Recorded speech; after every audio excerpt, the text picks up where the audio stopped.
ویران مندر کے حصہ نمبر 14 میں خوش آمدید۔ عفریت کو غائب ہوتے دیکھ کر ان لوگوں نے سکھ کا سانس لیا اور پھر سے اپنا سفر شروع کر دیا۔ اس بار انہوں نے عورتوں اور بچوں والی بیل گاڑیوں کو مزید اپنے گھیرے میں لے لیا تھا تاکہ وہ خوف زدہ نہ ہوں اور خاموشی سے اپنا سفر جاری رکھ سکیں۔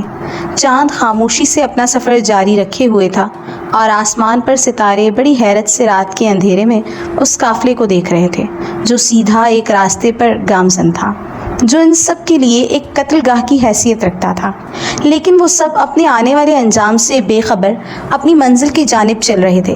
جیسے جیسے وہ آگے بڑھتے جا رہے تھے ویسے ویسے جنگل میں لگے درختوں کا سلسلہ ختم ہوتا جا رہا تھا۔ ابھی وہ کچھ دور اور چلے ہوں گے کہ ان کے سامنے ایک بہت ہی خستہ حال اور پرانے مندر کی عمارت دکھائی دی۔ اس کی حالت سے یوں لگ رہا تھا جیسے صدیوں کی گردش لیل و نہار نے اس کی خوبصورتی کو نوچ کھایا ہو۔ پوری عمارت پر نحوست چھائی ہوئی تھی۔ وہ سب چونکہ پہلے کبھی اس طرف نہیں آئے تھے اس لیے اس عمارت سے ناواقف تھے، لیکن اب قسمت انہیں یہاں لے ہی آئی تھی تو انہیں پتہ چلا کہ اس خوفناک جنگل میں ایک پرانا اور ویران مندر بھی موجود ہے۔ مندر کے بڑے گیٹ کے سامنے جا بجا جنگلی پودے اور جھاڑیاں اگی ہوئی تھیں جن میں چوہے بلیاں بھاگ رہی تھیں جو چاند کی چاندنی میں صاف نظر آ رہی تھیں۔ عمارت کی دیواروں کا پلستر تقریباً ادھڑ چکا تھا اور اس کے ٹوٹے ہوئے برج بہت ڈراؤنا منظر پیش کر رہے تھے۔ چاند چلتا ہوا عین مندر کے اوپر آ گیا تھا جس کی وجہ سے مندر پر چاندنی بکھری ہوئی تھی، لیکن اس کے باوجود اس کے مین گیٹ کے اندر سے روشنی سی جھلکتی نظر آ رہی تھی۔ اس جنگل میں ایسی روشنی کا وہ تصور تک نہیں کر سکتے تھے، لیکن حقیقت ان کے سامنے موجود تھی۔ مین دروازے کے سامنے ایک سوکھا تالاب بھی موجود تھا جس کے اندر کسی پرانے درخت کی جڑیں 5-6 فٹ تک اونچی اٹھی ہوئی تھیں اور درخت کا نام و نشان تک موجود نہیں تھا، لیکن جڑیں موجود تھیں۔ بڑا عجیب سا منظر تھا جو ان کی عقلوں پر حاوی تھا۔ وہ وہاں سے جلد از جلد بھاگ جانا چاہتے تھے، لیکن یوں لگتا تھا جیسے کسی نادیدہ قوت نے ان سب کو پتھر کا بنا دیا ہو اور وہ سب نہ چاہتے ہوئے بھی وہاں سے بھاگنے سے قاصر تھے۔ ابھی انہیں وہاں کھڑے کچھ ہی لمحے گزرے ہوں گے کہ اچانک سے وہ مندر کے سامنے والی دیوار ایک دم پھٹی اور اس میں سے ایک عورت کا آدھ ننگا جسم باہر نکلا جس کا ایک ہاتھ آگے کی جانب بڑھا ہوا تھا اور دوسرا ہاتھ اس کے پیچھے کی جانب تھا۔ اس کی آنکھیں سیاہ پتلیوں سے آ رہی تھیں جنہیں دیکھ کر وحشت طاری ہو رہی تھی۔ اس اچانک افتاد پر وہ بھوکلا کر اس طرف دیکھنے لگے اور پھر دفعتاً اس لپکتی عورت نے اپنا دایاں ہاتھ ایک بیل گاڑی کی جانب بڑھایا اور ایک عورت کو گود میں موجود بچے کو جھپٹ کر چھینا اور واپس دیوار میں غائب ہو گئی۔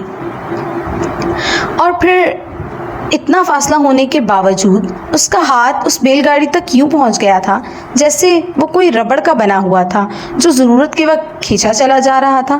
یہ سب آنن فانن ہوا اور جتنی دیر میں وہ سب اس کے بارے میں سوچتے وہ عفریت اپنا کام کر چکی تھی۔ کچھ دیر تک وہ بت بنے یہ سوچتے رہے کہ ان کے ساتھ کیا ہوا ہے، اور پھر جب انہیں حقیقت کا پتہ چلا تو وہ سب چیخے چلانے لگے اور جس عورت کا بچہ وہ عفریت لے گئی تھی وہ دھاڑے مار مار کر بین کر رہی تھی۔ دلجیت سنگھ چونکہ سب سے آگے والی بگھی میں سوار تھا اور وہ بھی اس دوران اس بیل گاڑی کے نزدیک پہنچ چکا تھا جس میں موجود عورت بین کر رہی تھی، اور پھر حقیقت کا پتہ چلتے ہی اس نے چند نوجوانوں کو اپنے ساتھ لیا اور اس مندر کے مین دروازے کی جانب پیش قدمی کی۔ وہ ہر حالت میں اس بچے کو واپس لانے کا فیصلہ کر چکا تھا، چاہے اس کے لیے اس کی جان ہی کیوں نہ چلی جائے۔ یہ سوچ کر اس نے غصے اور جوش سے اپنے ساتھیوں کے ساتھ اس مندر کے اندر داخل ہونے کا ارادہ کر لیا تھا۔ مندر کے اندر جانے سے پہلے اس نے کچھ اور نوجوانوں کو قافلے کے افراد کی حفاظت کے لیے مامور کیا اور پھر کچھ مزید ہدایات دے کر مندر کے اندر جانے والی سیڑھیوں پر قدم رکھ دیے۔ وہ سب چوکنے تھے اور ہوشیاری سے اپنے ہاتھوں میں ڈنڈے تھامے سیڑھیاں چڑھنے لگے۔ سیڑھیوں پر جا بجا درختوں کے پتے اور مٹی تھی۔ جوان کے قدم رکھنے پر چڑچڑاہٹ کی آوازیں نکل رہی تھیں۔ رات کے سناٹے میں پتوں کی یہ آوازیں بہت خوفزدہ کر رہی تھیں۔ سیڑھیاں چڑھ کر اوپر پہنچتے ہی سامنے ایک بڑی سی راہداری تھی جس کے دونوں طرف بہت سے کمرے تھے جن کے دروازے بند تھے اور اس پر قفل پڑے ہوئے تھے۔ چھت سے لٹکتے ہوئے مکڑیوں کے جالے زمین تک پہنچے ہوئے تھے اور فرش جگہ جگہ سے اکھڑا ہوا تھا جس کی وجہ سے کافی سارے گڑھے بنے ہوئے تھے۔ کچھ ہی دیر میں وہ سامنے نظر آنے والی پہلے ایک بڑے سے دروازے میں داخل ہو گئے جہاں سے ہلکی ہلکی پیلی سی روشنی باہر آ رہی تھی۔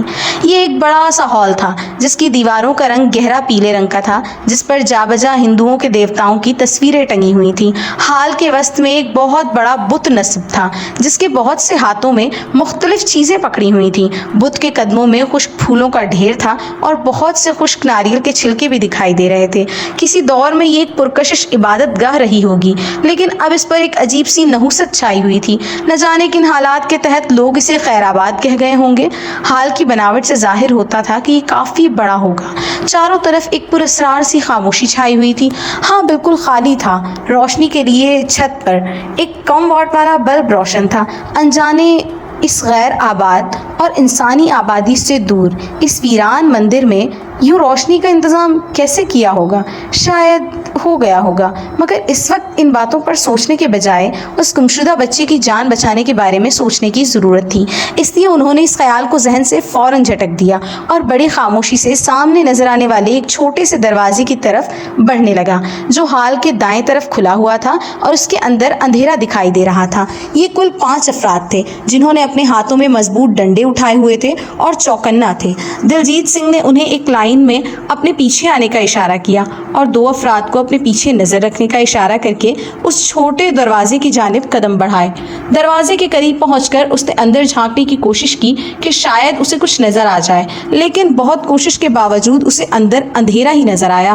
وہ وہیں رک کر اندر سے کچھ سننے کی کوشش کرنے لگا، مگر اندر خاموشی ہی تھی اور کوئی آواز یا آہٹ تک سنائی نہیں دے رہی تھی۔ ابھی انہیں وہاں کھڑے تھوڑی ہی دیر ہوئی ہوگی کہ ہال کی دیواریں یوں ہلنے لگیں جیسے باہر زلزلہ آ گیا ہو۔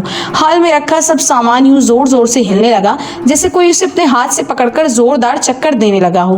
سامان کے ساتھ ساتھ وہ سب لوگ خود کو بھی گھومتا ہوا محسوس کرنے لگے۔ انہیں یوں محسوس ہونے لگا جیسے وہ کسی کمہار کے برتن والے تخت یعنی آوی پر بیٹھ گئے ہوں۔ انہیں اپنا آپ تیزی سے گھومتا محسوس ہوا۔ یہ دیکھ کر انہوں نے جلدی سے خود کو سنبھالا اور جہاں تھے وہیں زمین پر بیٹھ گئے۔ یہ سب کچھ تھوڑی دیر تک۔ اس کے بعد ہال میں گمبھیر خاموشی چھا گئی۔ اس سب کے بعد تو خاموشی چھانی ہی تھی کیونکہ ماحول ہی ایسا بن گیا تھا۔ پھر اچانک ہال میں تیز گھنگرو بجنے کی آوازیں سنائی دی اور اس کے ساتھ ساتھ تیز ہوا کے جھونکوں کا شور بھی سنائی دیا۔ یوں لگا جیسے باہر یکدم بہت تیز زوردار طوفان آ گیا ہو، لیکن یہ سب کچھ صرف چند لمحوں کے لیے ہوا، پھر یکدم خاموشی چھا گئی۔ ان کی سمجھ میں کچھ نہیں آ رہا تھا کہ ان کے ساتھ قسمت کیا کھیل کھیل رہی ہے۔ وہ کس مصیبت میں پھنس چکے ہیں۔ وہ سہمے سہمے ایک دوسرے کی طرف دیکھ رہے تھے۔ دیکھیں اب کیا ظہور میں آتا ہے۔ صدیوں پرانا مندر، رات کا وقت اور کسی انسان کا وہاں موجود نہ ہونا رگوں میں خون منجمد کر دینے کے لیے کافی تھا۔ دلجیت سنگھ خود ایک بہادر جوان تھا، لیکن جس طرح پے در پہ حالات کا سامنا کرنا پڑ رہا تھا اس سے وہ بھی کچھ خوفزدہ اور پریشان ہو گیا تھا۔ اس کی سمجھ میں اس سے بچنے کا کوئی حل نظر نہیں آ رہا تھا۔ اس کے ساتھ ساتھ اسے اس معصوم بچے کی بھی فکر ستائی جا رہی تھی جسے وہ عفریت اٹھا کر نہ جانے کہاں لے گئی تھی۔ اس بچے کی ماں کا روتا اور دھاڑے مارتا چہرہ بار بار اس کے سامنے آ رہا تھا، لیکن وہ بے بس تھا۔ اس مندر میں داخل ہونے کے بعد انہیں کچھ پتہ نہیں چل رہا تھا کہ آخر وہ عفریت اس بچے کو اس مندر کے اندر کہاں لے کر گئی ہے، اور جو واقعات ان کے ساتھ پیش آ رہے تھے وہ بھی اس بات کا ثبوت تھے کہ اس ویران مندر کے اندر طاغوتی طاقتیں رہائش پذیر تھیں۔ وہ یہ چاہتا تھا کہ بچے کو کوئی نقصان نہ پہنچے اور اس سے پہلے وہ اس عفریت کے چنگل سے چھڑا لے، لیکن ابھی تک وہ اندھیرے میں ہی ٹامک ٹوئیاں مارتے پھر رہے تھے۔ حال میں خاموشی چھاتے ہی وہ دوبارہ کوئی اور راستہ ڈھونڈنے لگے، اور پھر تھوڑی سی خاموشی سے انہیں حال کے انتہائی بائیں کونے میں چند سیڑھیاں کسی تہ خانے میں اترتی دکھائی تھیں۔ سیڑھیوں کے نزدیک رک کر انہوں نے سرگوشی میں کوئی بات کی اور پھر 3 افراد آہستہ آہستہ سیڑھیوں کی طرف بڑھے اور نیچے جاتی سیڑھیاں اترنے لگیں۔ 2 افراد ان کے پیچھے دوسری طرف منہ کیے احتیاط سے ان کے ساتھ ساتھ سیڑھیاں اترنے لگے۔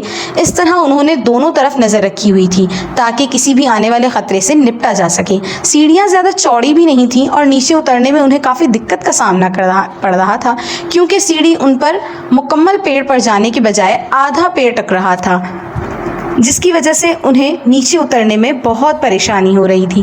سمجھ سے بالاتر تھا کہ جس کسی نے بھی وہ یہ سیڑھیاں بنائی تھیں کیا سوچ کر بنائی تھیں کہ ایک انسان کو نیچے اترنے اور اوپر چڑھنے میں دشواری کا سامنا کرنا پڑے۔ سیڑھیوں کی تعداد کم و بیش 35 کے قریب ضرور ہی ہوگی۔ اس کا اندازہ انہیں نیچے اترتے ہوئے ہو رہا تھا۔ جیسے جیسے وہ تہہ خانے میں اترتے جا رہے تھے اس میں گھٹن بڑھتی جا رہی تھی اور ایسا تعفن پھیلا ہوا تھا جیسے کسی مذبح خانے سے خون اور آلائشوں کی بدبو آتی ہے۔ بدبو اس قدر تیز تھی کہ انہیں اپنے ناک پر بے اختیار ہاتھ رکھنے پڑے، لیکن سڑان زدہ بدبو انہیں اپنے دماغ میں گھستی ہوئی محسوس ہو رہی تھی۔ تہہ خانے کی جب آخری 5 سیڑھیاں بچ گئیں تو وہ وہیں رک کر اندر کا جائزہ لینے لگے اور اندر ہلکا ہلکا اندھیرا پھیلا ہوا تھا اور اس کے فرش پر سیاہی مائل مادہ نظر آ رہا تھا۔ Please like, comment and subscribe the channel Shehzad Khan Horror Stories and thanks for watching.